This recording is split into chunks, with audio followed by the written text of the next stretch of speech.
Welcome to another mind-expanding, heart-opening edition of Outside the Box Radio. I'm Alex Ansary. It's March 6, 2015. Coming to you from what is now referred to as the most gentrified city in all America, Portland, Oregon, USA. Lots of people moving here right now at this time, not just the have and have-nots, but also the CDC. Have you heard? They're here investigating a, quote, syphilis epidemic, an outbreak. Ironically, in what has also been coined America's kinkiest city. Not a bad time and place to abstain from fornication with the ongoing zombie apocalypse, i.e. mind parasite infection of the human species. And what the hell am I talking about? Hang on, we'll get there just a little bit with today's special guest, author of several amazing books. One is entitled The Love Bite, Alien Interference of Human Love Relationships. The other is The Dark Side of Cupid. So if you found yourself wondering and singing the lyrics from Whitesnake, is this love that I'm feeling? Maybe you've been infected by the love bite. Even worse, if you're singing Love Bites by Def Leppard, that may also be a sign. But in all seriousness, this author has apparently written a book about my life story. Okay, I'm still joking. But it is very important information. And when I came across her book recently, The Love Bite, Alien Interference of Human Love Relationships, I knew that this is information that I should be sharing with my audience. And I think that it's relevant to a lot of people, especially in this particular day and age. Our guest today is also a counseling professional, a UFO alien abduction researcher, a yogi. She also holds a master's degree in counseling, psychology, and she earned that in 1992. And by the way, her book on alien interference was published in 1999, just to show how long she's been discussing this issue. I welcome to the show Eve Lorgen. That's EVELORGEN, EveLorgen.com. Eve, thanks for being here. Thank you for having me on. Well, why did you start researching this topic? This is something that's new to me and some of the audience members. Where did this investigation begin for you? Well, it began, many years ago, actually investigating some of my own unusual experiences having to do with UFO sightings and alien visitation types of experiences, which I didn't really think was true until I started discovering more research by Bud Hopkins at that time and Barbara Bartholek, Carla Turner, David Jacobs. All those abduction researchers had reported things in their literature that was similar to the things that I had experienced, but I just kind of brushed it off as a dream or thought they were benevolent extraterrestrials and they were really good, but there was a dichotomy of a lot of trauma associated with those experiences. So as I delved more into not only research, but working with other people through counseling, psychology, and regressive hypnosis and support groups, and I did that in San Diego County in the mid-'90s, I started a support group for people who've had primarily alien visitation and abduction experiences.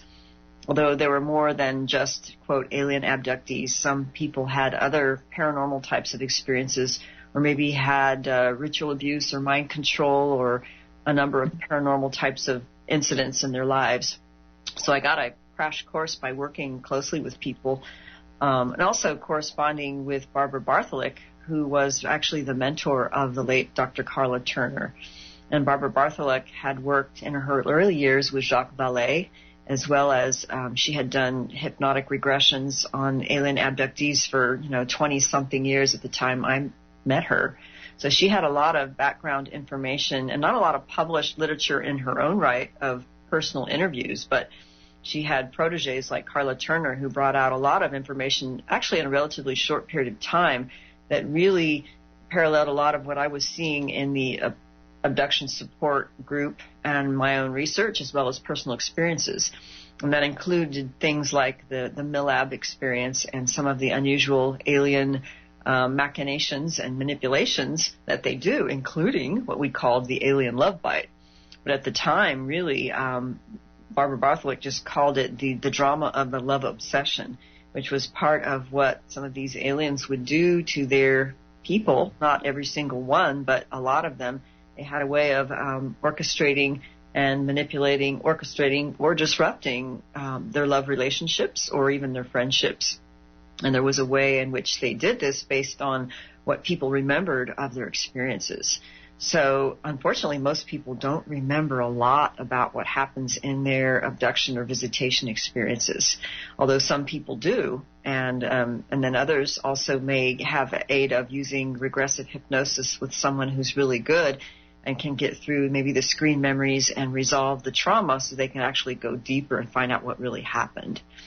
So in a lot of these experiences, it's not necessarily clear that it's 100% a physical experience, although there's many that are physical and with bringing back physical evidence and body marks and medical issues and that kind of thing. But really, so after I worked with people and in a support group environment and started writing articles, and going to the implant surgeries with Dr. Lear and Daryl Sims many years ago, I felt like there was more important issues that were not being discussed at that time and not being addressed that were very, very important in terms of what I called the truth detracting elements and the manipulation factor and what I call the spiritual warfare and how they put people together in these relationships where a whole love obsession and sequence of high drama and unusual paranormal activity coincided. So I was able to gather a lot of case histories of people who personally experienced that and get a lot more details over the years. And so I wrote the first book called The Love Bite, 1999, 2000, around that time. And so in that book, I described more of what I call the UFO alien ET angle of how they're engineering and orchestrating, manipulating, or disrupting relationships in some way.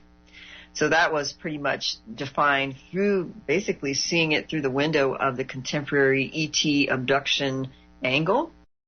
Although really, as I continued working with people over the years, many people reported the same kinds of experiences or symptoms that would be a lot of the paranormal and unusual things and high emotional highs and crashing lows and the unusual things that signal there's something happening, but in many cases it wasn't clear who or what was orchestrating the relationship. It just felt like it was being engineered, or they were in some kind of magical reality under a spell, or there was an unnamed third-party entity or presence with paranormal types of activity along in that relationship that seemed to play them as if they were on this high emotional drama roller coaster, being buffeted around without really being able to control the situation. And some of the people that I interviewed in my second book called The Dark Side of Cupid, which was in 2012, and I got that one out,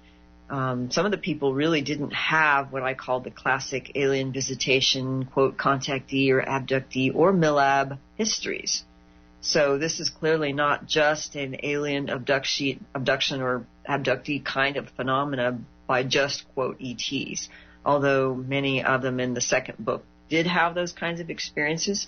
But what I really was able to boil it down to was that there was what I call a third-party entity interference that's happening on a hyperdimensional or interdimensional level.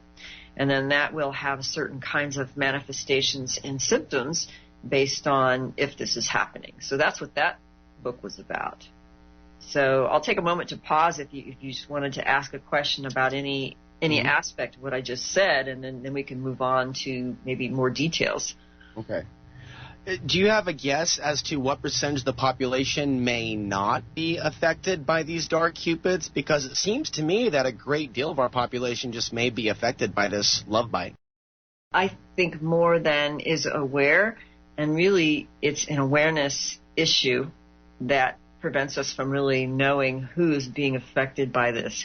But in my initial work, the populations, what I call the subpopulations that seem to be experiencing this much more, were those who had alien visitation histories in their life multiple times, or in their family line where there was more than one family member who had alien abductions or visitations.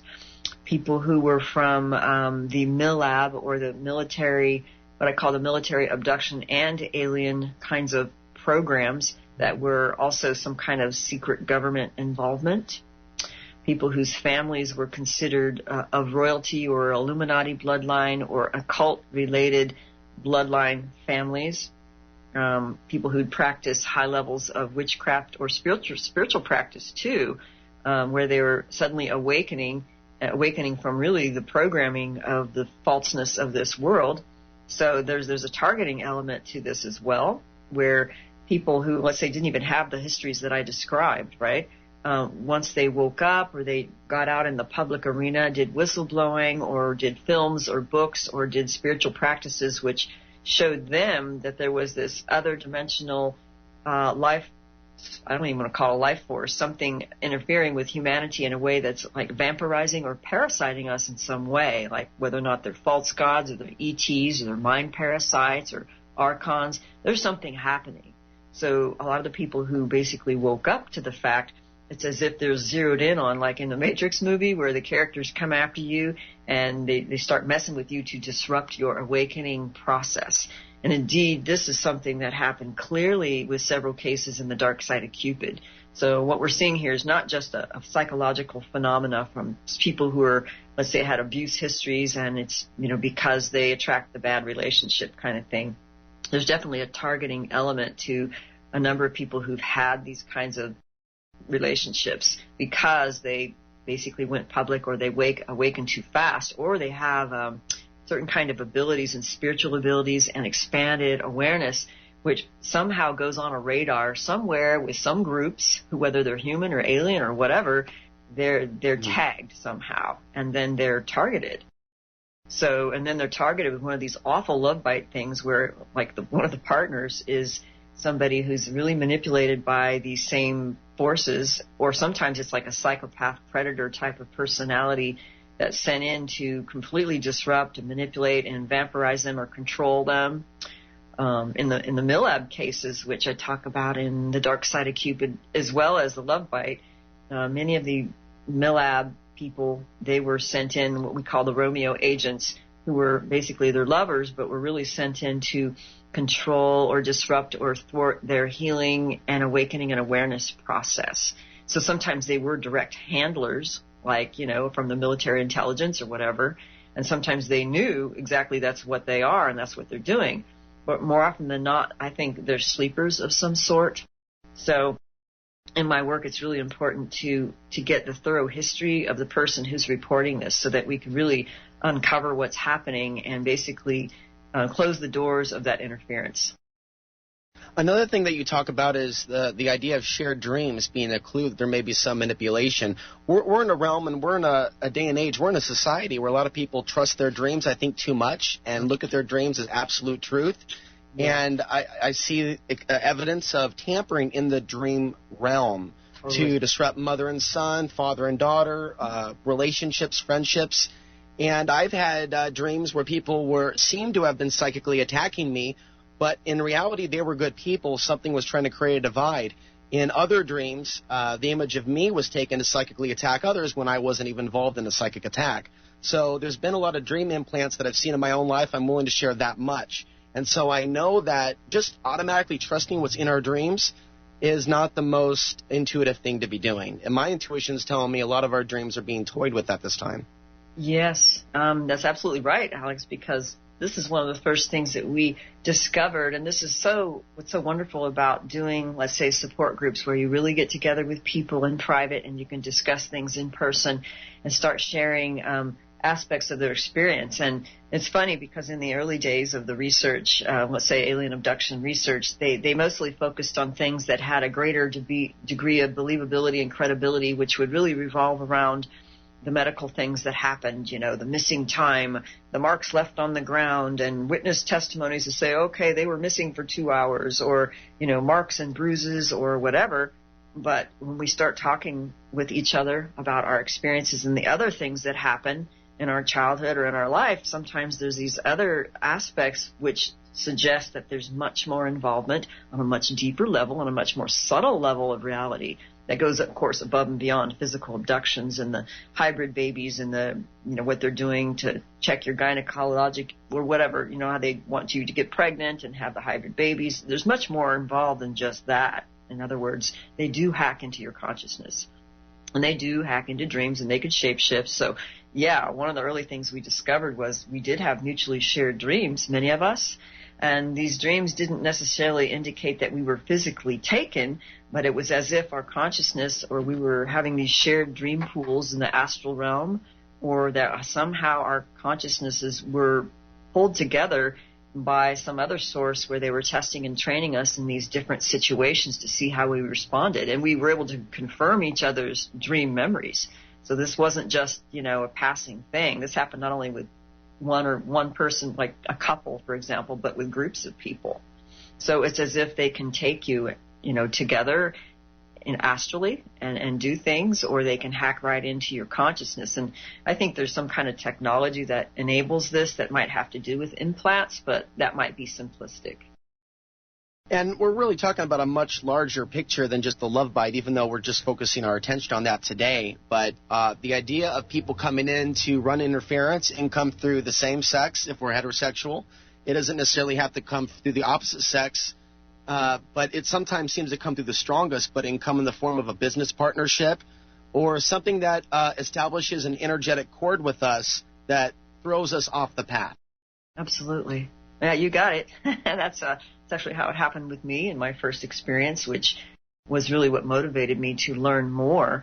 And it didn't happen until later in life. And luckily, Barbara Bartholick was my mentor and was able to nurse me through some of these unusual experiences. And it was interesting how it happened, after I really got involved in the research and was more vocal and doing articles and stuff. So it was as if it was a kind of disruption that happened, although ultimately I learned a lot from the experience and I turned it into a positive thing because that was my choice. But some people don't fare so well in this kind of experience, and some are thrown to, extreme depression or suicidal ideations or health issues, and some take a very, very long time to bounce back.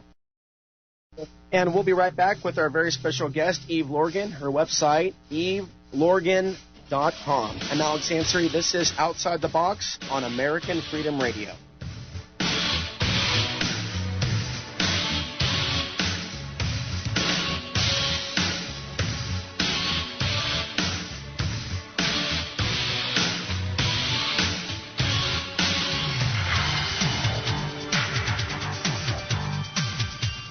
Interference in love relationships between human beings. How widespread is the issue? How do we protect ourselves? How do we clear ourselves? How do we prevent ourselves from being boxed into a trap? There's one woman that's been investigating this for multiple decades. Her name is Eve Lorgen, Lorgen, and we're going to be discussing what we can do more about it to protect ourselves in hour 2. We are going to take phone calls at that time at 218-339-8525. Eve, I want to ask you, I'm seeing a lot of attempts to divide man and woman on the internet and in the media. What things are you seeing right now in today's society with technology, with media, that you consider evidence of this alien agenda to divide the human species and lead us into really bad relationships? Well, that's a loaded question. Well, I think there's many things that will exacerbate what I call the dark side of each gender characteristics based on how they're hurt and how they perceive the world and how they are biologically. And certainly the first and foremost worst thing for relationships is patriarchal religions, number one. And whoever started that, whatever gods or entities or interdimensional beings had started some of the premises of a patriarchal God that somehow has greater power and value of a feminine creative principle is insane. Okay, it's really, this should be both male and female. All that is creative potential should be male and female both. So, yeah. Yeah, I'm hearing a little static too. I'm sure we can go ahead and correct it. This will just, okay, it is gone. Could you tell us a little bit about the Gnostic information and knowledge, especially in regards to Sophia or Sophia? Oh, that's a difficult question because there's so much involved in terms of... Perhaps an introduction for new viewers that have never heard of a concept outside of the patriarchal religions, or some that maybe are stuck in it and a little hesitant to look outside of that box. Yes, definitely. Well, I think a lot of the indigenous cultures have a better connection with Earth and Earth-centered and the feminine creative principle friendly attitudes and beliefs, just like the Taoists, for example. Although you always see a little bit of the patriarchal misogyny in a lot of these cultures, even though they profess, feminine loving principles.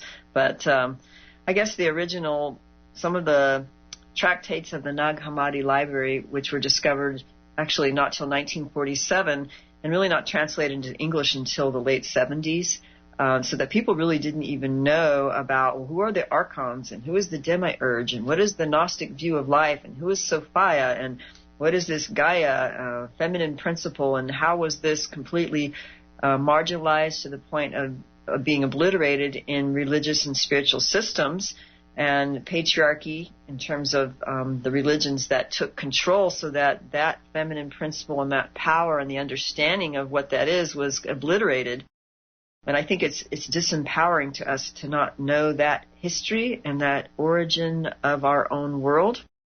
Although there's a lot of confusion about what the truth is, because in the Nag Hammadi Library, in those tractates, there's a lot of missing information. It's basically old texts from different groups of people in different time periods pieced together, where they're trying to piece together a story that these people knew and had to hide because the current religious or political times, it was considered dangerous information. They can basically get killed for it, like these secret mystical groups that knew that basically, a lot of this Roman Empire stuff is a complete scam, which, it's not hard to figure out when you look at how they have done this throughout history. So I guess the bottom line is that the Earth is a living being who is much more than just like a planet that we live on. And it's a living being that we can interact with and learn much from and basically coexist in greater harmony with. It's like a great intelligent being. And so people who are more connected with that intelligence and living in harmony with that have a better self-understanding as well in terms of how things work, even in the universe. And actually, I think a good model of people would be the indigenous aboriginals, actually. And a lot could be learned from their understanding of what we call the dream time. So, and they also understand, the Earth and the Earth's presence with us and basically communicating with us. So that feminine principle is really important because that's where we tap into our power. And if we don't have this power, if that bond is shaken and distorted or taken away from us, then we become more easily manipulated by, let's say, the interlopers, which we call the Archons or the Demiurge. So that's part of what the Gnostic, some of the Gnostic material is about. It's basically the Demiurge and the Archons and the rulers have taken over and hijacked religions and created these mind parasites so that people are diverted from their natural innate potential of goodness, which is part of who we are in our eternal spirit nature. But we can get diverted from that connection and that inner knowing by taking on false beliefs, or what John Lash calls it, ideological viruses, which basically happen after an infection of an archontic mind parasite takes place. And that takes place primarily through religion and false religion and any kind of false belief about our own nature or the world or the universe. And when we start believing those things are false, we kind of deviate and become corrupted. So really, when you think about it, and this is what one of the people that I interviewed mentioned. Her name is Norit, and she's a Milab female from Scandinavian country.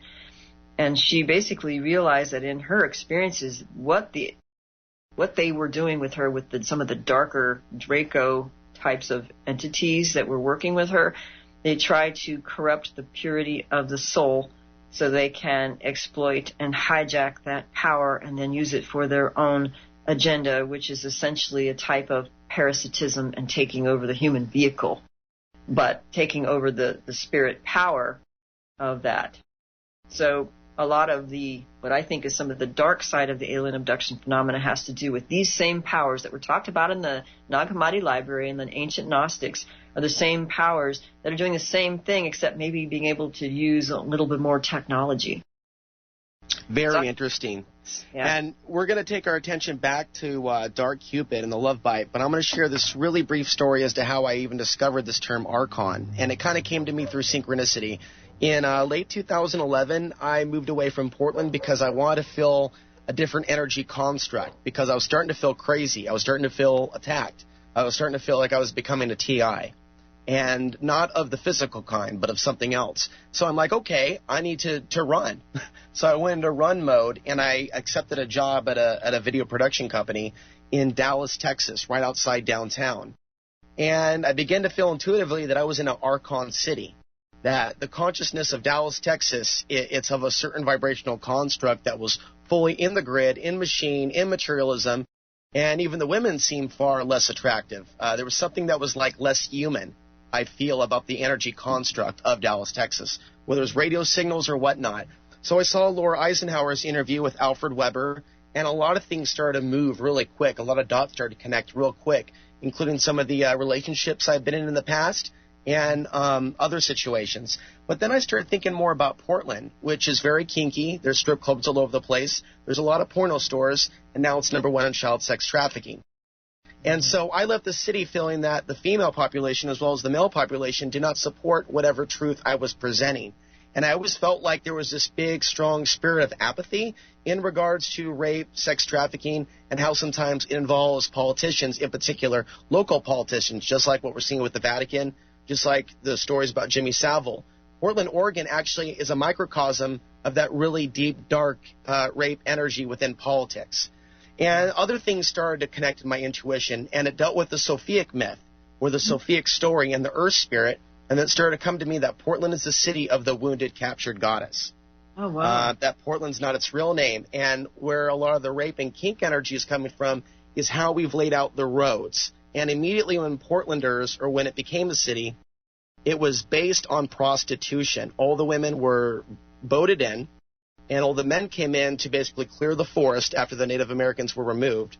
And they created the first businesses, which were opium dens, drug dens, brothels. You know, you had a real rough, racist, old West port city.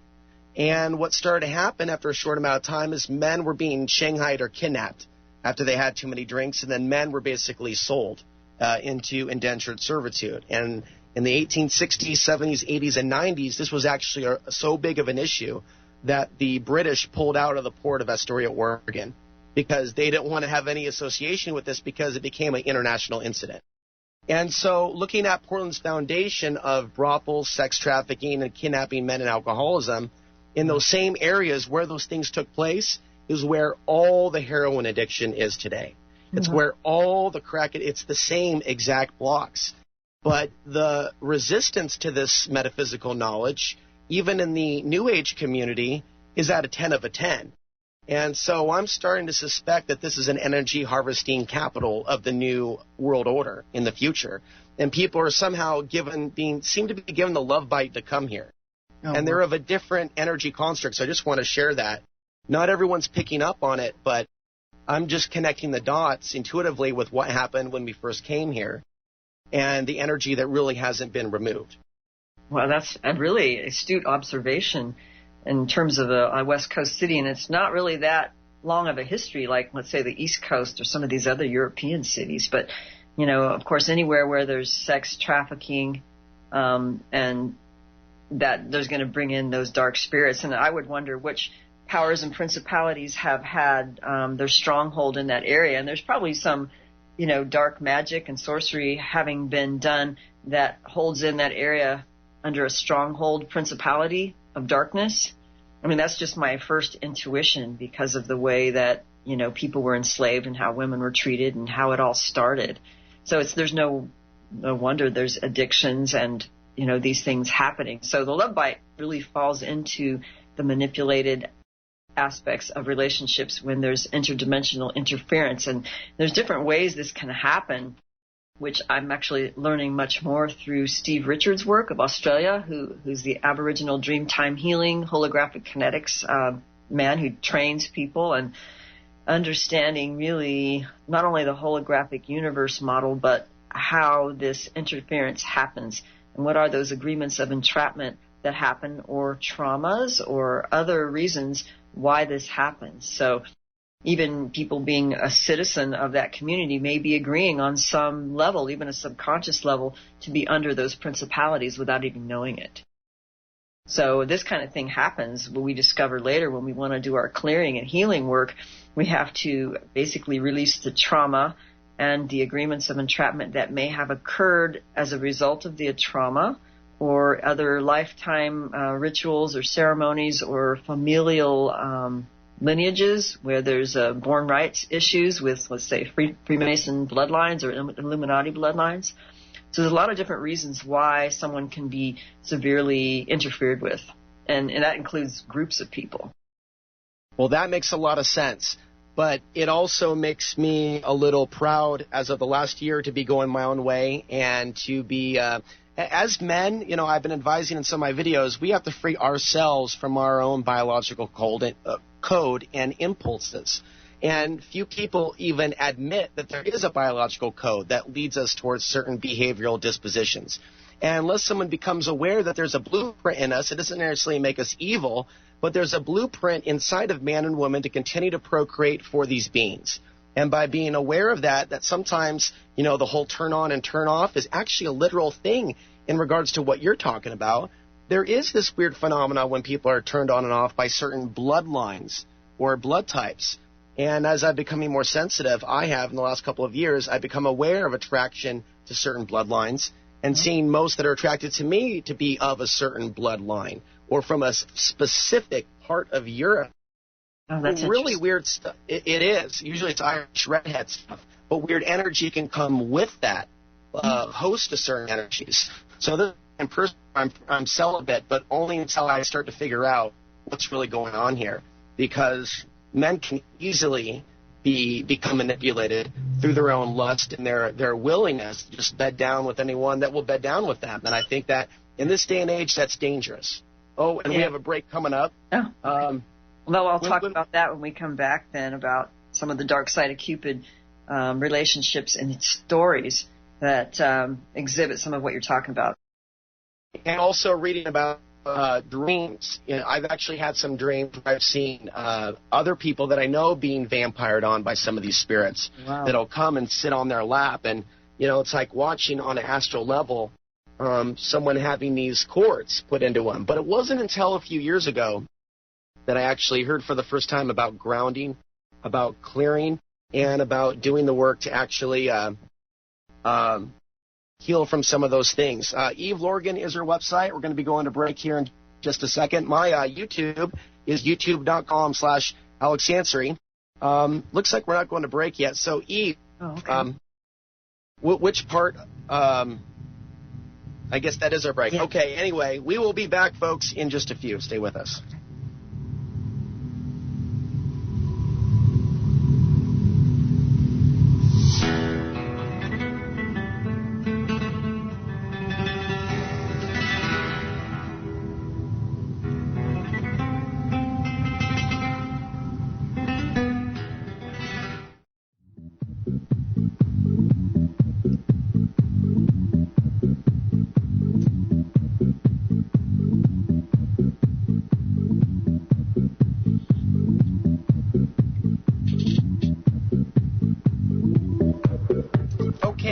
Segment for hour one. I'm Alex Ansary. Our guest today, Eve Lorgen. Her website is evelorgen.com, where you can buy her book on dark Cupid and alien interference in love relationships. One dream I had while in Kansas City before coming back to Portland, where there was two people sharing the same dream, myself and someone else. In my dream, I was traveling back to Portland and looking at it from an astral perspective. And I saw a fallen land where fallen souls that were hurting, souls that were wounded, or people that had lost their souls and were trying to retrieve them, where there was a congregation of these fallen souls. And it was really like looking into a toilet. And I was really in observer mode, and then I flew back to my body where I was in Kansas City. This is before I decided to move back to Portland, or before I thought I was called back here. Maybe I was. Maybe it was a love bite to come back to Portland. I'm still trying to work that out. The other person that I had a very strong attraction to, the love bite, I had a love bite for this woman.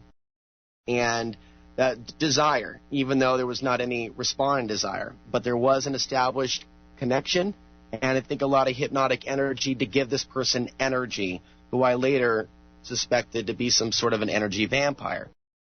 This person had a totally different perception of the dream. To her, we were dancing, we were flying, it was a beautiful thing. And here I am on Facebook posting that I had a dream about astrally traveling to a fallen land. She was a little offended by that post, and she messaged me going, that's really weird that that was your perspective because I met up with you in a dream. So, yeah, dreams sometimes are looked at very different ways by whoever's looking at the dream. We may be experiencing totally different things. Going back to Eve, can you tell us a little bit more about this love bite in conjunction with all of this, how people can be really hypnotized to become addicted to want to be with certain people, and also this phenomenon of people that, you know, at one point may have been attracted to each other, and one person all of a sudden a switch goes off, and for some reason that chemistry is just overnight gone. Yeah, that's exactly what happens, and we discovered that actually early on, and a lot of correspondence with Barbara Bartholick, of course, and people who've experienced this. So there was this whole, what she called it, the love drug and enchantment aspect of the first phase of the love bite.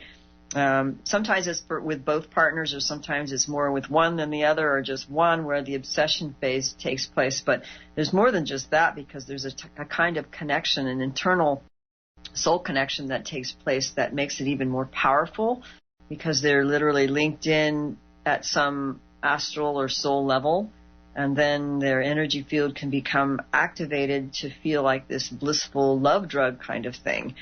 And so in some people's cases, you know, it was as severe as having, you know, their whole kundalini being activated and, you know, blissed out on all these different levels, or their sex drive really going through the roof in a natural way that they couldn't understand why they had such a powerful attraction to someone who they maybe ordinarily wouldn't even be attracted to.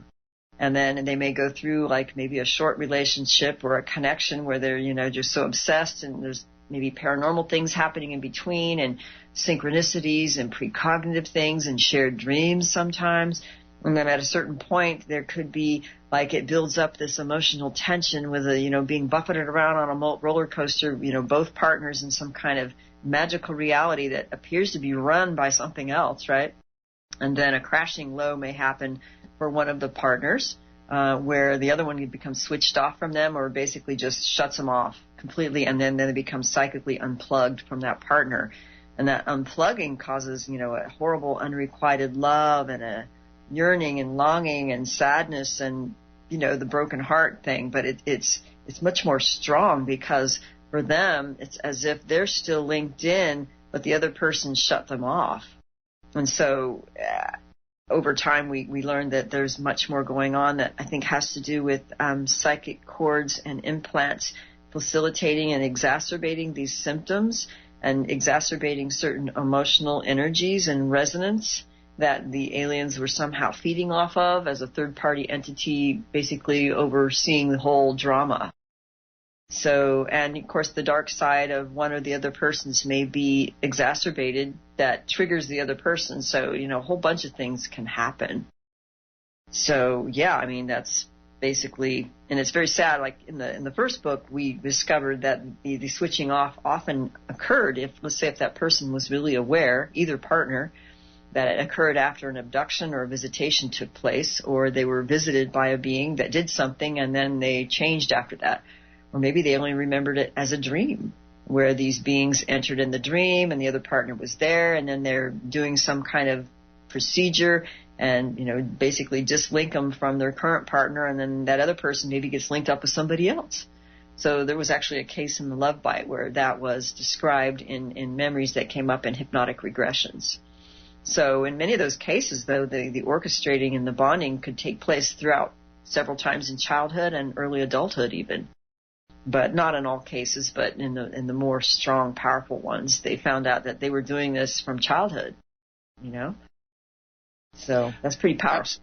Speaking of childhood, there's a lot of us that were around the New Age community in the 1980s. And some of us as adults have grown up to live some pretty unique lives where we've struggled with our own demons, and sometimes we wonder whether it was something that found us through our parents' activity. Is it a bloodline issue?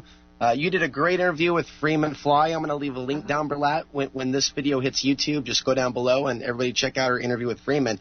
The idea of archons or alien entities trying to pair people up based on bloodline is very interesting. But without jumping all over the map, I'm curious in learning more about that, and also the potential that in the New Age communities, some of them, I'm not going to label everything New Age, is there a little risk involved on the children's part to be exposed to potentially any spirits that may be surveilling some of these groups that may have members that are openly attempting to channel with spirits they know nothing about? I think so, definitely. I experienced some of that in my own childhood, and I believe that there's definitely a factor. I mean, with most of the people who've had multiple alien visitation histories, and especially what I call the MILABs, where they have not only alien visitations, but a military human component where they're in some kind of streamlined mind control project where they're used as some kind of asset based on their abilities that may have been garnered somehow through the alien breeding program or whatever.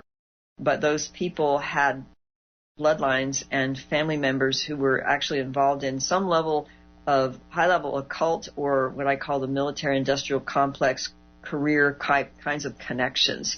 So there was always some kind of connection, whether it was, the NASA, the aerospace, or the CIA, or the military intelligence, or, high-level Illuminati bloodline, or Freemason, or witchcraft, sorcery, whatever, that there was some kind of connection. So I think that allows some kind of spiritual permission under what they call the born rights thing that will allow them to get more interfered with or even used in projects. And, some people believe that there's some kind of soul agreement that can take place. And some people do discover this through hypnotic regression or their own memories of discovery of how they got involved. But when you bring up the question of, let's say, channeling in New Age circles, I think there is a danger that can take place by leaving what I call doorways open for some people to be affected by these entities where maybe they wouldn't have unless they were exposed or in an opportunistic environment. And there's three cases, I think at least three cases in my Dark Side of Cupid book where we talked about there was couples who had, let's say, one of these Dark Side of Cupid love bite relationships where one of the partners was channeling spirit guides or they were a channeler themselves. And it was if the beings that they were channeling were actually the ones engineering the entire drama and then using the primary, let's say, channeler person as the emotional or psychic vampire. So there seems to be evidence that even beings that claim themselves to be benevolent, and if this takes place, then I would question what these beings really are if they're a false light kind of vampire. So it'd be like, Ouija boards. Right. Or you could leave yourself open if you got involved, let's say, with a cult channeling group.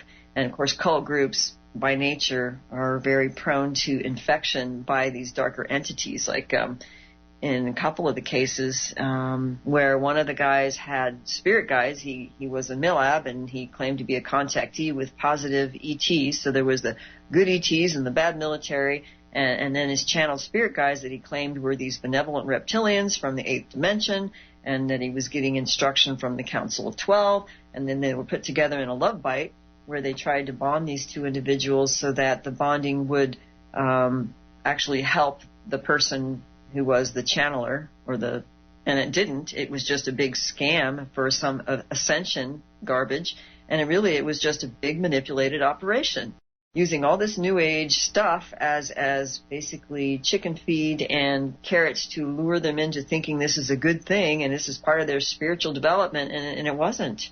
It wasn't that at all. So I would definitely question, you have to look at the fruit on the tree, so to speak. Mm-hmm.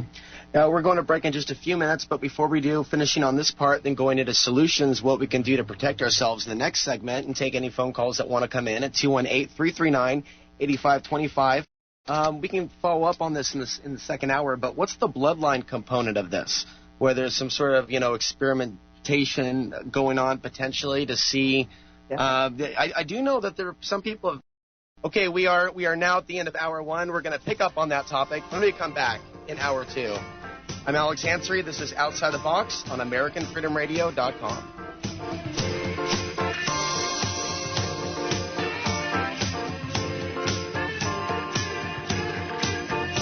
Great Creator of being, grant us one more hour to perform our art and perfect our lives.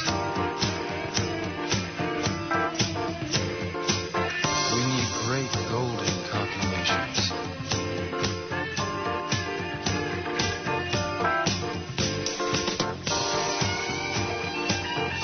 When the true king's murderers are allowed to roam free, 1,000 magicians lie through the land.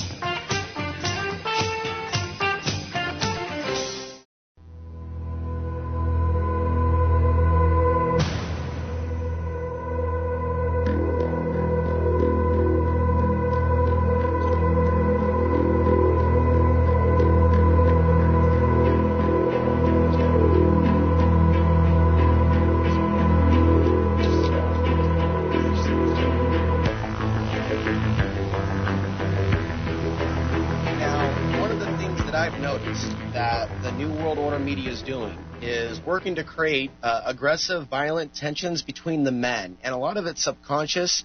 It's all a matter of perception of other groups or other bloodlines getting more than them. And the mainstream media plays this up with headlines like Western women joining ISIS. And this type of propaganda is specifically designed to threaten what those might self-describe to be, white or whatever, to create a sense of being threatened. Oh my God, we're losing our women. Oh, those horrible women. They rather date Muslims than date white men. I've seen these comments on my YouTube videos within days, Eve, of that propaganda hitting CNN. So there's thinking out there that's infected the alternative so-called free-thinking community. And it's all about racial division over what bloodline's getting with what bloodline. So what do we need to know about this bloodline component in Dark Cupid and the alien interference in love relationships? There's a lot of manipulation all over the place, including the alternative media, which is just as prone to, let's say, the archontic mind parasite infection, based on anybody's individual weaknesses or personal belief systems or unhealed traumas. But the whole bloodline thing, in my studies, it was really as if there were certain bloodlines that were being followed by certain types of groups, whether they were human or alien or interdimensional, as if certain ET races or, let's say, reptilians, for example, would have claims to certain bloodlines. And it appeared that certain, bloodlines had more control, like the 13 ruling families, for example. But there's others where certain people who have, let's say, the multiple alien visitation histories, they tend to be followed because they are part of a particular bloodline that is of interest for some reason by the groups that take them. And so it was my desire to find out, well, why are they looking after these particular people? And some of them appear to have abilities that others do not, that are exploited. And one of the prime examples that would be, let's say, the Starfire women, who have, I think, a strong component, what they call the Mother Goddess gene, where they have a lot of power in their blood, spirit, life force energy that's being exploited, controlled, to be used to serve the agendas of these ones who are following, let's say, the reptilians or the humans that are hosted by them, or their groups that are completely controlled by these entities. And so the whole idea is to corrupt, exploit, and control the good genes, actually. There are some good genes that have true qualities, but they try to basically control it, just like a gold mine. They first basically control the land and then exploit the gold for their own benefit instead of allowing that benefit to just serve the person without being exploited or controlled. So it doesn't make those persons bad or wrong because they're in that bloodline. They're just born into it. But I think some bloodlines, at least the really, really high-powered ones of the occult powers, they're run by what some people would call generational curses and familial spirits, where they literally, basically a lot of demons, some people would call them demons, hosts. These bloodlines are carried from one family member to the next, but it might be some of these other ET races or different kinds of interdimensional beings that already have a stronghold on these family lines. So and thank you. Thank you for explaining that. Right. The world can sometimes tell us that certain bloodlines are good or bad. We know we're getting that all the time, and it is toying with people's sense of self-worth. These are very dark times to see certain bloodlines being demonized, and even to see certain terror cells hijack certain last names. I mentioned maybe an email, ISIS hijacked my last name. If you type in Ansar al-Sharia, it's all over the internet. That's scary stuff, especially when you're in the alternative media. So, having said that, in these terrifying times, why do we sometimes, do you think, end up in these incarnations where we're thrust into these bloodlines? Oh, that's a good question, because I've been working with people who have memories of other lifetimes where they were in these same families where, let's say in one lifetime, they were part of the deal until they realized it was a scam or that they were being exploited for some purpose, and then they sought to extricate themselves from those influences, and then they were born right in, like the next incarnation, into a similar family where the same people that she was incarnated in with before are, part of her life again. So they try, once they get you, they really try to keep recycling you into certain bloodlines. So some people do this willingly because they've made a deal with the devil or whatever you want to call it, and others seem to be exploited and don't remember and really want to get out of this entrapment kind of system. So I don't think they're all, quote, bad. I think a lot of people are just opportunistically taken and exploited. So, yeah, you have to repeat your question. I kind of got off target there. Right. Well, that kind of answered it. I mean, sometimes it is a situation that we're thrust in order to learn from something. It could be karmic. I just know I've been asking questions for years. And, what's interesting, even though we have these dark forces seemingly working against us, there's also this contrast energy. I don't know what to call it. I don't know whether I want to call it angels, but there's something on the other side that's also protecting. How do you perceive that side of goodness that at times seems outside of ourselves, but then again, maybe it is ourselves. Maybe it is our higher self. How do you see that other contrast that sometimes rescues us and steps in the way? Yeah, I mean, I've definitely heard stories where there's definite supernatural angelic interventions or interventions by supernatural beings that appear human, that aren't really human, that maybe appear and disappear in certain situations in order to save the life of someone, or sometimes it happens in the astral realm or in other dimensional realities where you get trapped in, let's say, through abductions. So this definitely happens where there's beings who do help. And I know that there's a larger goodness in terms of, we can call it the greater creative spirit of all that is, that we can link into through our spirit, where that works with us in synchronicity and bringing things into our flow and into our reality once we know how to connect with that. And it seems to me that this is a natural part of who we are in our spirit self. And when we become grounded and connected with the earth, that is more available to us when we live more in kind of a harmonious purity of intention of goodness and harmony and truth, that this just tends to work with us in a type of grace that it basically, you become empowered by having the intention to connect to all that is good and truth and pure, and with a joyousness and a love in your heart to serve, because that's just your innate desire. Then it just empowers you, and then things just start happening. But it doesn't mean that, some bad things may enter your life. You start seeing this dance, actually, or a war. Sometimes you could see the dance of the dark side with the good side and how it all works in your reality. And what's interesting is I put up several posts, probably many months back now, of different audio talks that were done by a man who called himself Jonathan Adam Pants. And it's kind of a funny name and a story behind that name, but this man basically talks about his own personal discovery and waking up process of connecting with the creator spirit of all that is, and also understanding how the demonic and the interdimensional realm will interact and basically temporarily possess people to basically do harm or try to disrupt those who are awakening and connected to the greater spirit of all that is. And this is really some of what we see in some people who are experiencing what I call the targeted individual thing. And it can happen on subtle levels, and it can happen on more dramatic levels, obviously.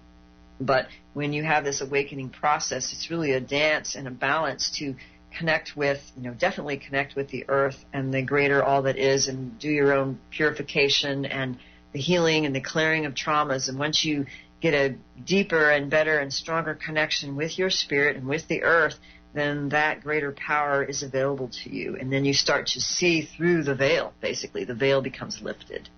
And so that's a really exciting time. But it can also be alienating and isolating for many people who have woken up.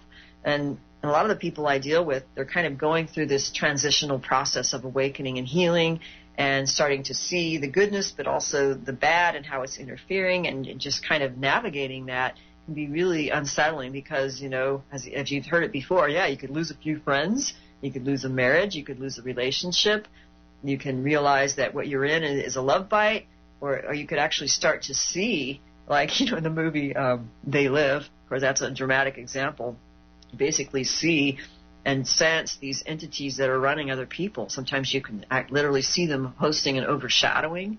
Like, the classic one is the reptilian image, but that's not always the one that you may perceive depending on your perception.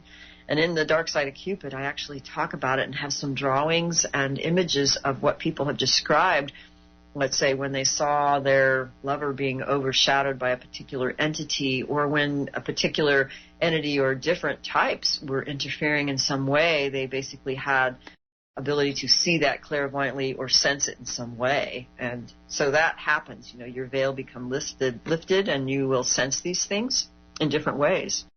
I have a lot of questions for you. This would be a great time to ask you, there are some people that become scared when they see this information, or they go to a site like yours. I read your energy vampirism blog or article as well.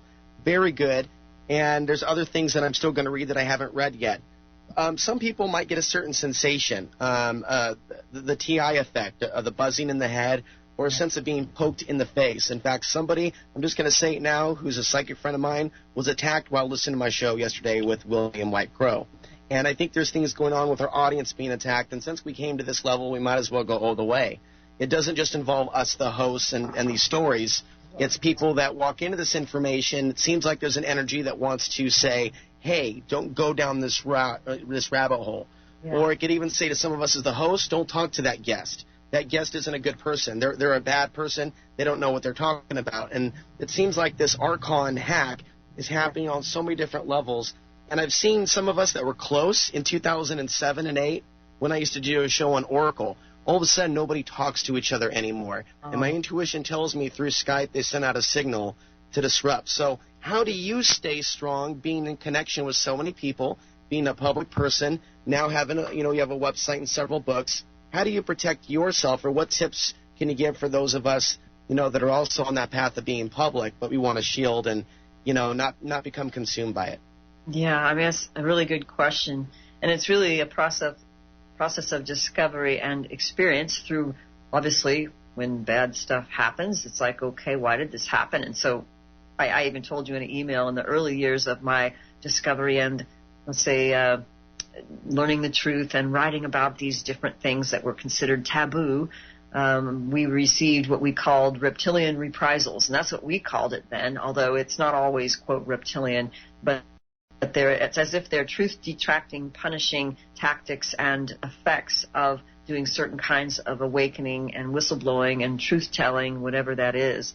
And it could take the manifestation of what a love bite or a dark Cupid relationship or business partnership, where they can basically be sent in to ruin your life if that happens. But if you're lucky, you stay really focused on your determination, not only to find the truth, but to do this through self-discovery on a deep internal spiritual level and an emotional level as well, and to stay solid in your determination, because there's many things that can throw us off track, including even the dream hacks, which unfortunately it creates a kind of self-doubt. Let's say if you have a dream and it warns you, let's say, to stay away from a certain person.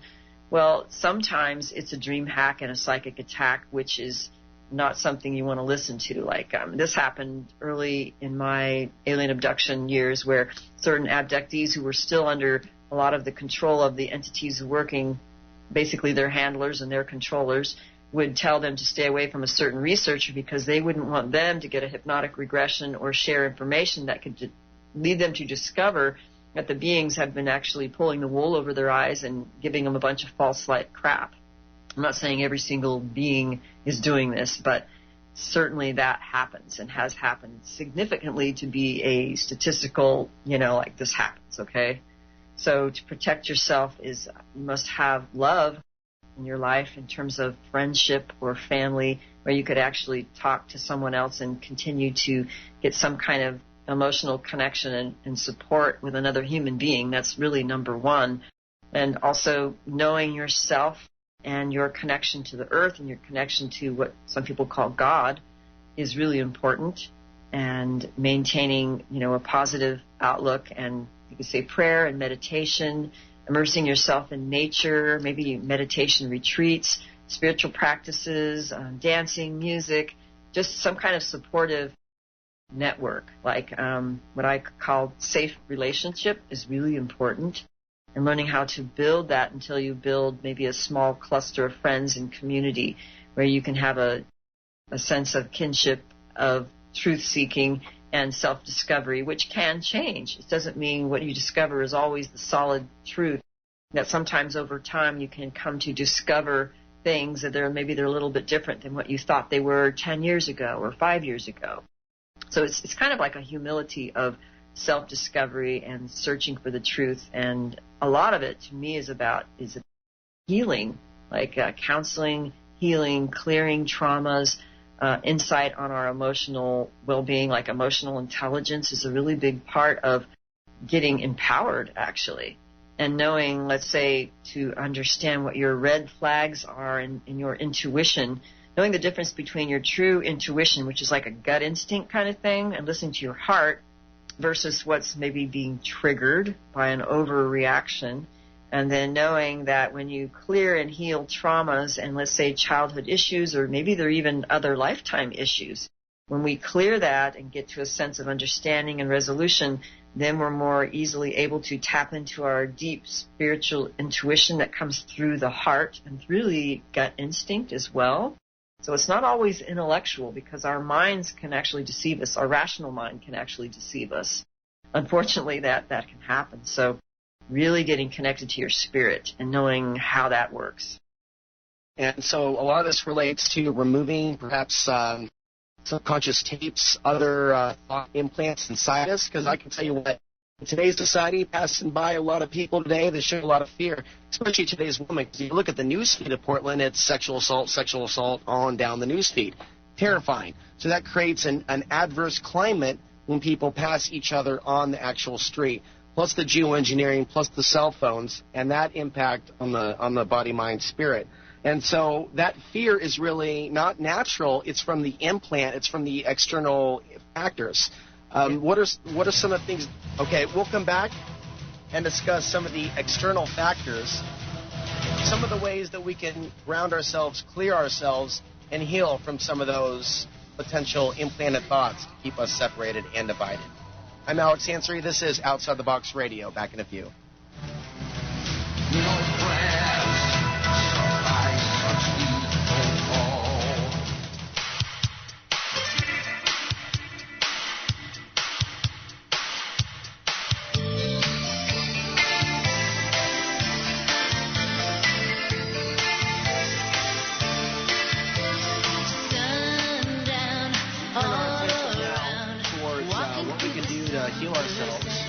And ground ourselves and remove potentially those implants that are within us that are leading us astray. But before we do that with our guest Eve Lorgen of evelorgen.com, I want to talk about physical health.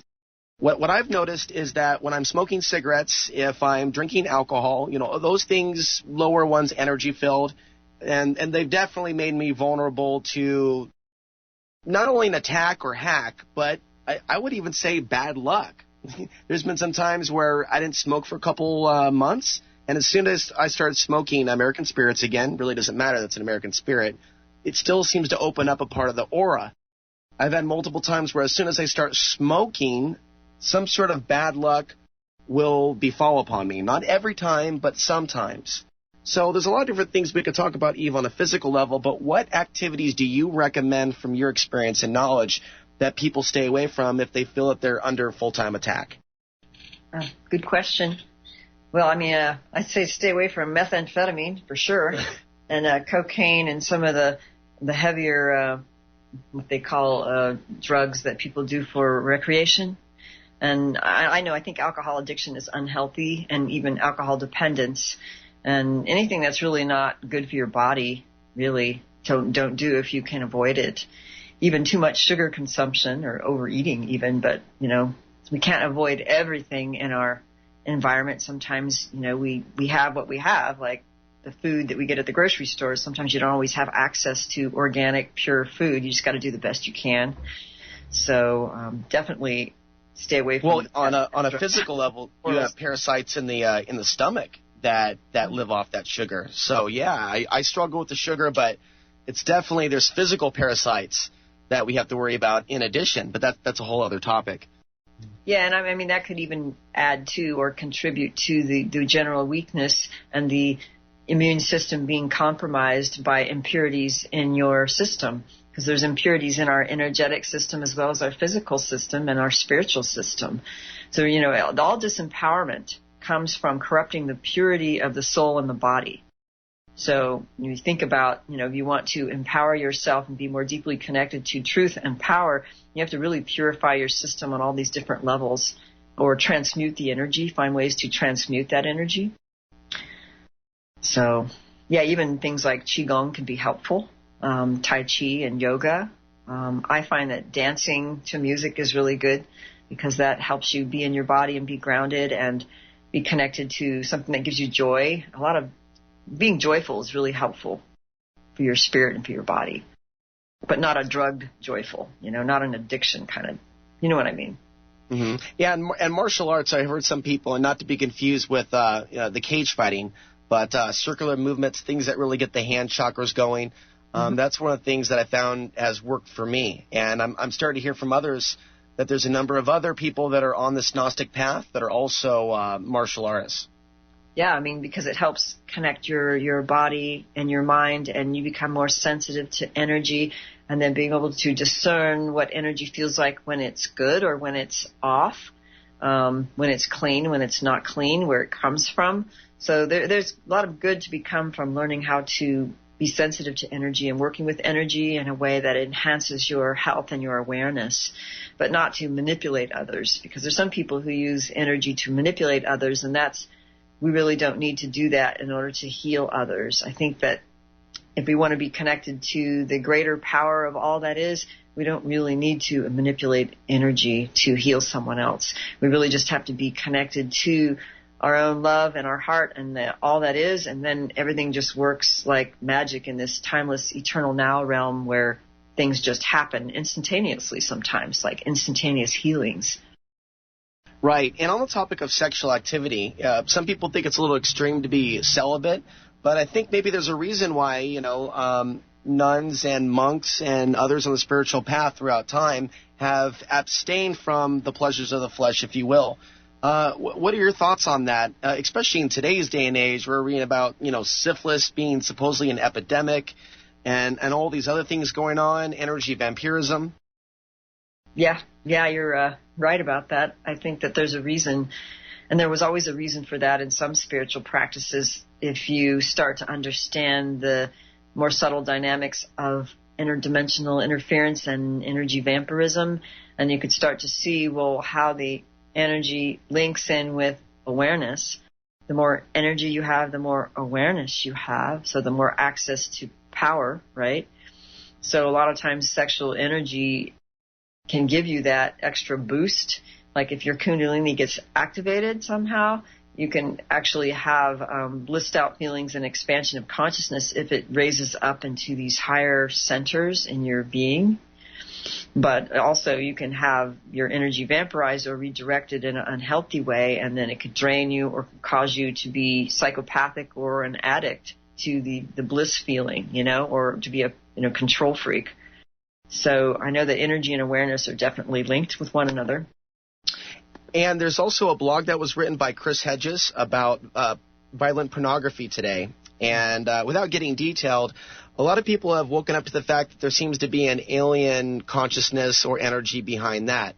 and aliens depicted in Japanese pornography, and even people that don't even watch it are becoming aware that somehow all of a sudden there's become a massive proliferation of this globally on the internet.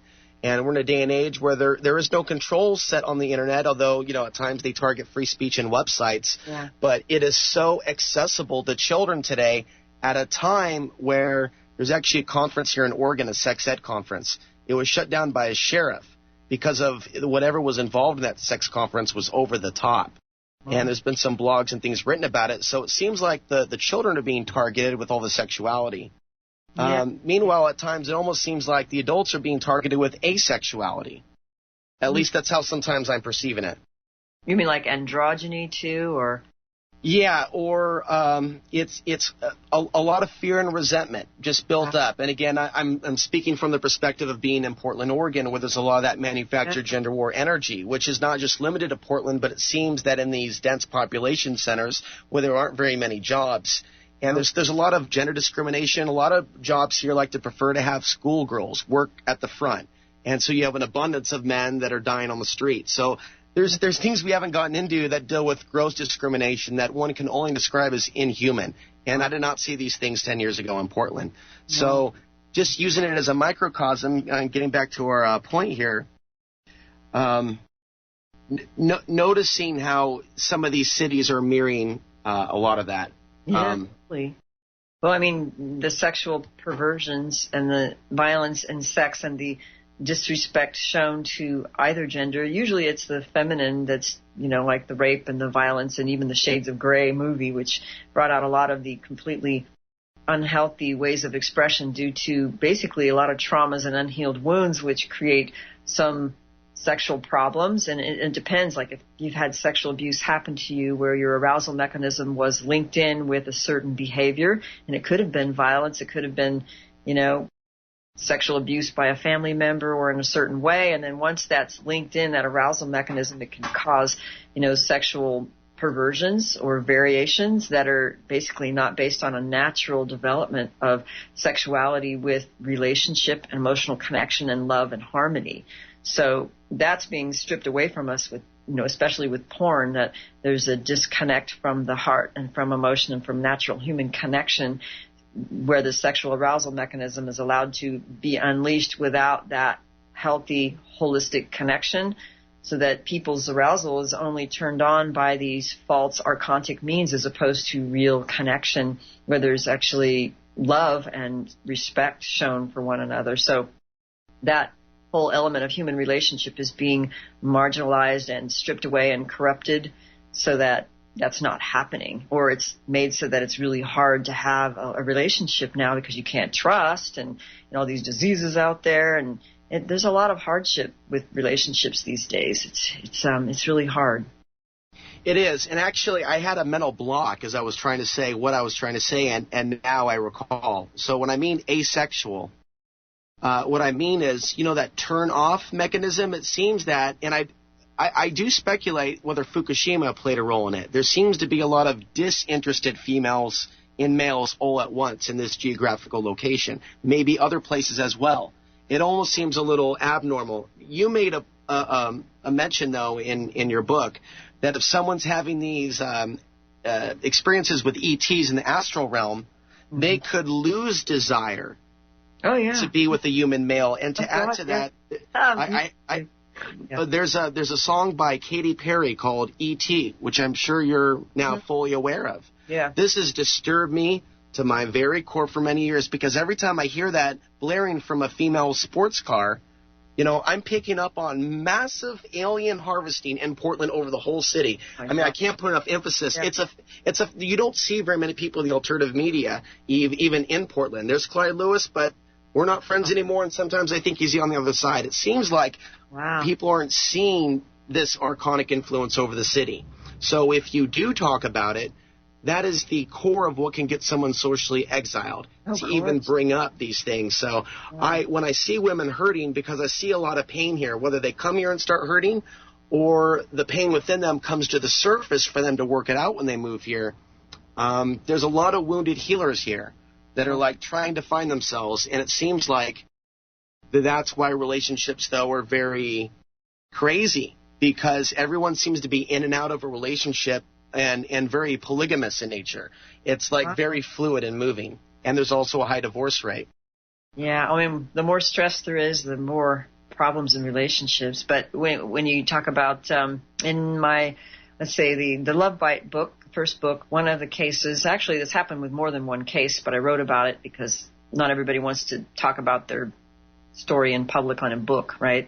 But some of the female MILABs, or where they had, let's say, a reptilian handler, but it doesn't necessarily have to be that type of alien or even human military, they had a means of somehow switching off her to her husband's pheromones so that she was completely switched off to him, and then instead had higher arousal for, the reptilian, who was able to ignite her kundalini. So when this happens, sometimes they become turned off by, quote, normal sex, right, that doesn't arouse their energy centers, and would opt out for something that arouses their kundalini, because once you have it happen, it's like a love drug addiction. So in the Dark Side of Cupid book, we'll switch over to that, many of the cases where, let's say, the woman had a partner who was linked in, or let's say hosted or partially possessed by one of these entities that has the ability to manipulate the sexual energy and the kundalini. And that's why these relationships are very addictive, and it's hard for them to get out of them, because a lot of times the sex is like really amazing and arousing, but at the same time the partner may be some psychopath and have this Dr. Jekyll, Mr. Hyde kind of stuff going on, because the entity is actually running them and feeding off the energy. So you really have to be able to manage that energy and recognize it when it's happening, so that you don't go for the addiction, and you learn how to clean your energy field and really know what true love is in your heart, in your spiritual heart, versus a manipulated chakra that's happening, or a sex addiction kind of thing that's going on through these entities. So that's why it's so hard, and it's just like why some drugs are hard to quit. Once you have a certain high and you want to feel that high again, it's really hard to quit after you have that high. Well, same thing happens with the sexual arousal that happens with some of these Love Bite, Dark Side of Cupid relationships. Sometimes it's just the soul connection is so phenomenal that no one's ever felt such a connection. They think it's their twin flame, their soulmate. And then the other side of it is the Kundalini activation that can happen with this kind of situation. It's very arousing. So it'll turn them off to, quote, regular sex or regular relationships, And that right. happens. Well, I could say from a male perspective, it is absolutely, it's not comfortable to be A, on the spiritual path, but B, enslaved to what the body is trying to tell the mind and everything else to do. So for those men that are listening, what's worked for me bit by bit, and what is working is just, it's not about guilt or shame in what we are, how we were made, but honest prayer to be of a higher consciousness than our bodies attempt to control us. And so many men out there are controlled by their lower impulses, and they are led constantly into vampiric situations with women, just as women are sometimes led into vampiric situations with men. And so men have there's many men going their own way. MGTOW. I've actually made a few videos tagging MGTOW. Say that again. Men going their own way, men that have had their own issues with vampires, but none of them are yet awake to the spiritual component. Oh. So some are becoming bitter, and they're like, that's it. I'm never going to be with a woman again. I'm becoming celibate. Yeah, and they don't know why, but they know something has shifted, and all of a sudden MGTOW is exploding in the tags, in the trends. Yeah, well, these vampiric thing happens to both male and females, and right. Mostly women report this, but I could say it's probably happening 50-50.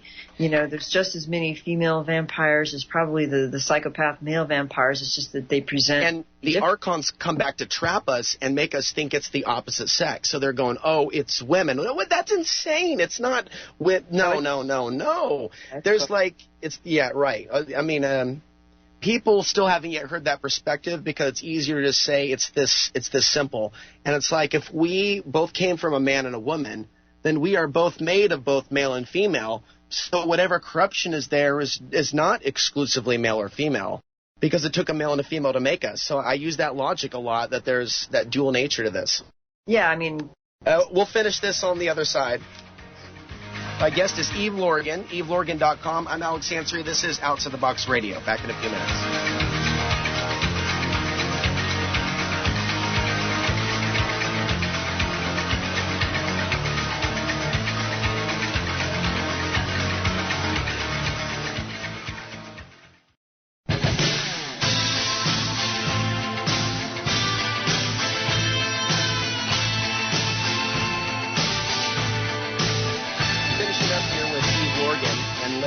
clear a thought, I was just saying before the break, I'm trying to help people see that this is not about male or female, and we really need to get out of that mindset. There's a spiritual warfare component to this, and I think that all of us bear a certain responsibility to share this with our brothers and sisters, other men and women, that may become trapped into the manufactured gender war.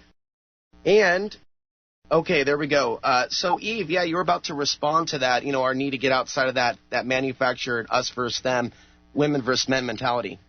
Oh, yeah, definitely. It's not a good place to go. I mean, there's definitely gender differences, and helping to understand each gender I think is a good idea, and it's something that's helped me in my own journey, as well as, let's say, couples counseling.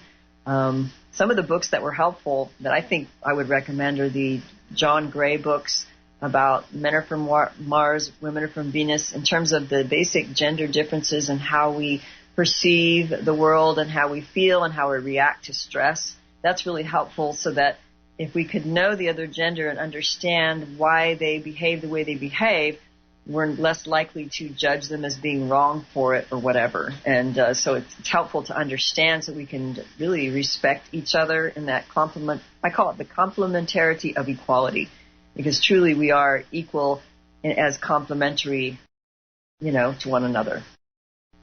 So, yeah, and getting beyond the gender war, and part of that is really healing through self-discovery on a deep level, when you clear your own traumas and what I call the false beliefs that sometimes get attached to traumas in our life. Very often these happen when we're really young, or they could happen in other lifetimes. But in general, a lot of our problems come from believing things which are not true about ourselves and the world and about others.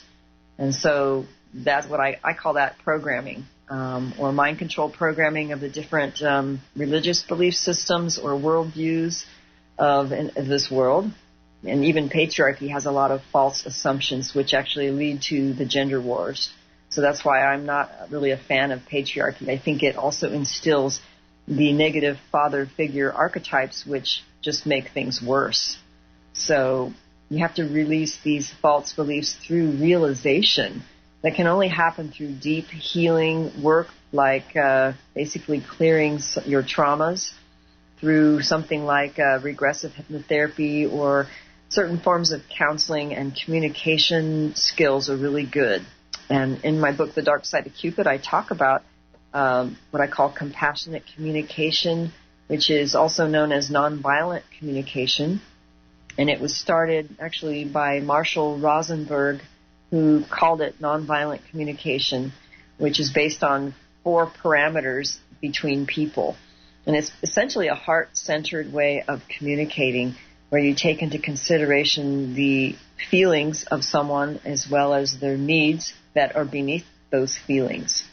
So oftentimes when we're hurt in some way, it's because some need of ours wasn't met in some way. So when we could recognize each other on a deeply human level from the heart, we could communicate more clearly. But that really means learning how to do that, really, and playing by the rules. So in some ways it sounds easy, and other times when you try it, it's not so easy, because many of us are much more conditioned than we really think we are by our own cultural conditioning or religious conditioning, or through the traumas that we've had that cause us to get triggered maybe more than we should get triggered in certain situations or around certain people. So it's really learning ourselves and then learning how to communicate from that heart-centered way. But I'll have to say that, a lot of the problems that arose as, like, say, a strategy for these dark side of Cupid relationships, which are really on the full scale of, like, bad, okay, because you're dealing with basically someone who's either hosted or partially possessed by a non-human entity that is psychopathic, essentially, okay, and feeding on their energy. So when you run into these kinds of people who have these possession issues or partial possession issues, they're less likely to play by the rules of human heart-to-heart fairness and justice and communication. So sometimes regular communication skills are difficult when you're dealing with psychopaths and narcissists, okay? Just to put it bluntly.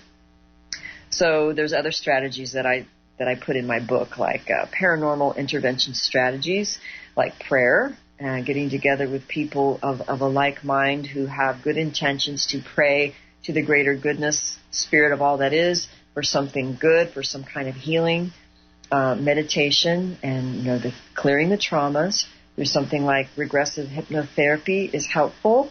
And something that I've learned lately is the holographic kinetics Aboriginal Dreamtime healing method that Steve Richards is the one who started that. That's really helpful for clearing traumas and interdimensional entities and other things in a more quick and comprehensive way. Although, if you want to be realistic about it, if someone's experiencing, let's say, a lot of these dark Cupid or love bite relationships or targeting, that they need to do, I think, a more dedicated healing, recovery, and clearing process that's a way of life. That it's not just like one hypnotic regression session and you're all clear. It's more like a way of life. It's just like if you, let's say, were overweight and you wanted to lose weight and get healthy, you realize that you don't just have to go on a diet for a number of weeks or months.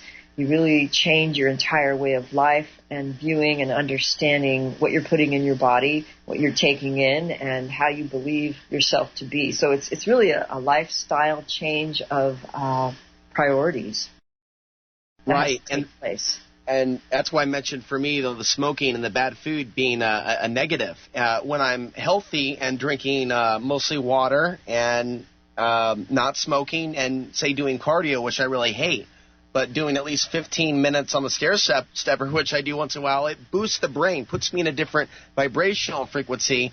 And even like today, even talking about this, certain people are going to be turned off, and then somebody I haven't heard from in a whole year just try to add me on LinkedIn. These things will happen when we reach these points where we're shedding this old stuff and becoming anew. It's like it will attract positive things to us. I think so. And, I've learned throughout the years that even though I lost a lot in terms of painful experiences of my, quote, awakening process, but I had to clean out that which was unhealthy in my life, and that created maybe losses of some relationships, but that I had new ones that were more supportive and basically life and health affirming in a holistic way. So you just keep focused on what you want to do that's right for you, and then you will attract those people in your life once you clear out the crap, basically. And really, it's like you can't blame others, too. I had to learn that, even though there's a lot of anger and hurt with a lot of the corruption that's happening in the world and the interference, and, you always want to blame someone as being like the problem, and we have to look at our co-creation in this, and maybe it's our fault and maybe it's not, which in the case of some of the dark Cupid relationships, a lot of times it was the other person who was a complete and utter psychopath that was hosted by a really dark entity, okay?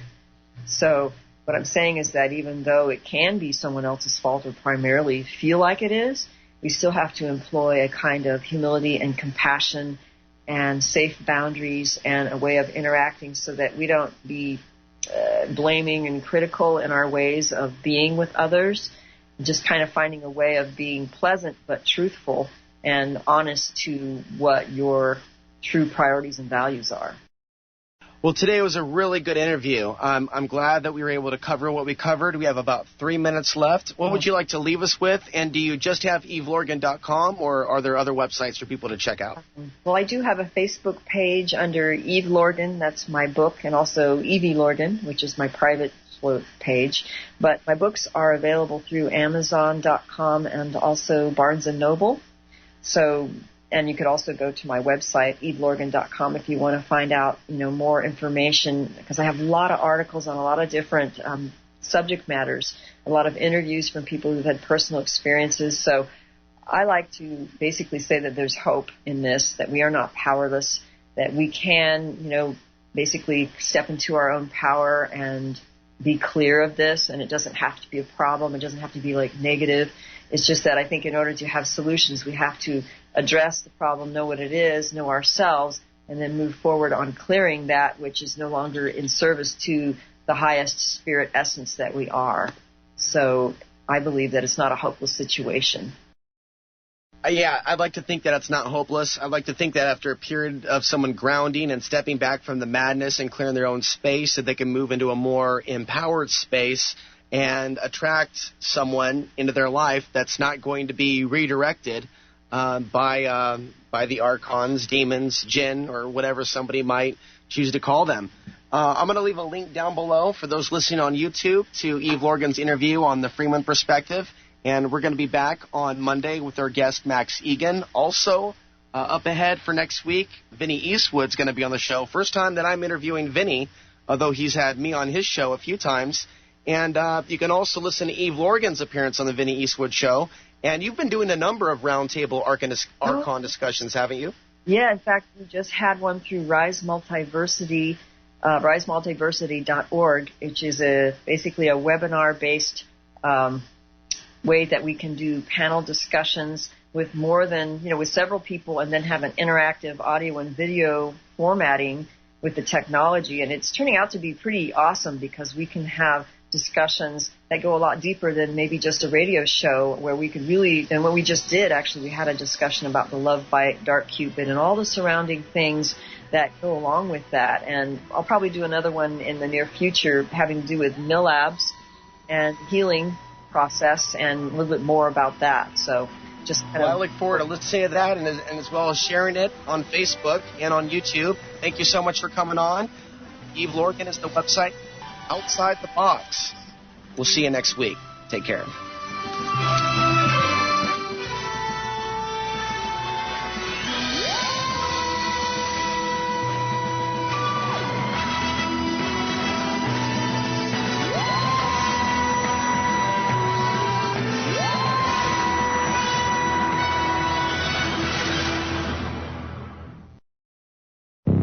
Welcome to the world's meeting place.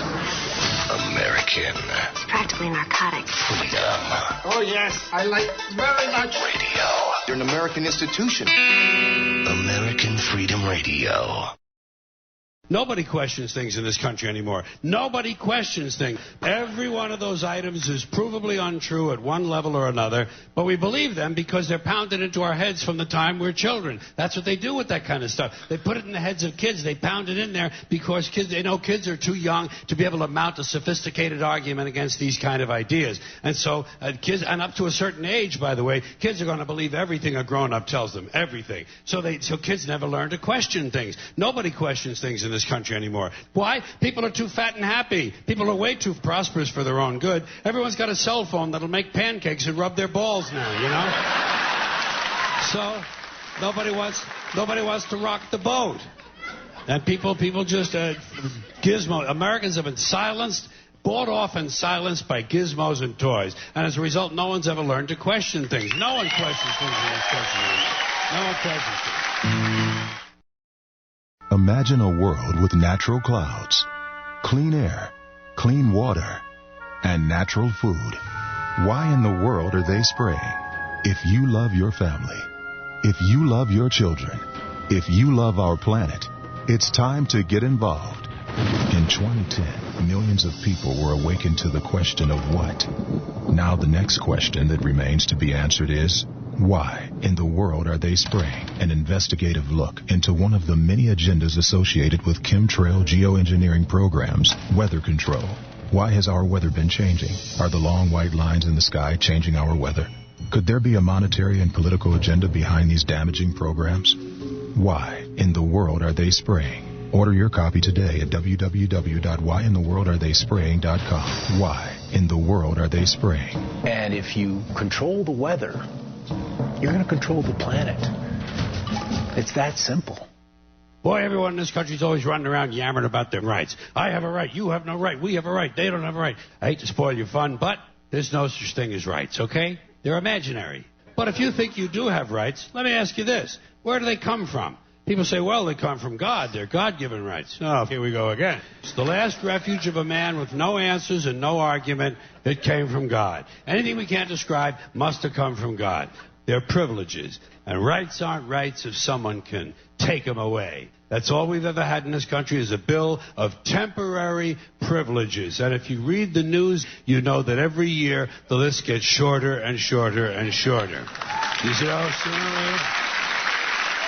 Sooner or later, the people in this country are going to realize the government doesn't care about you or your children or your rights or your welfare or your safety. It simply doesn't care about you. It's interested in its own power. That's the only thing, keeping it and expanding it wherever possible.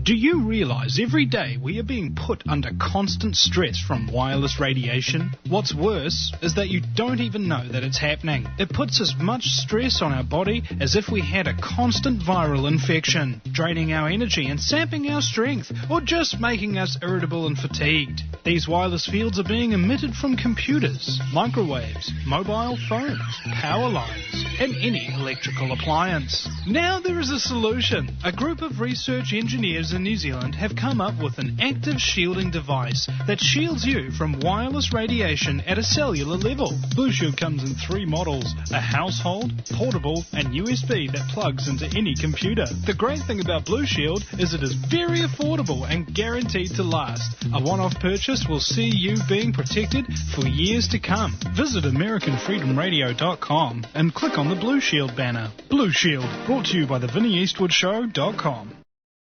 No rules, no rules, no taboo topics, no taboo topics, no fear of doom, no fear of doom. We are American Freedom Radio, American Freedom Radio.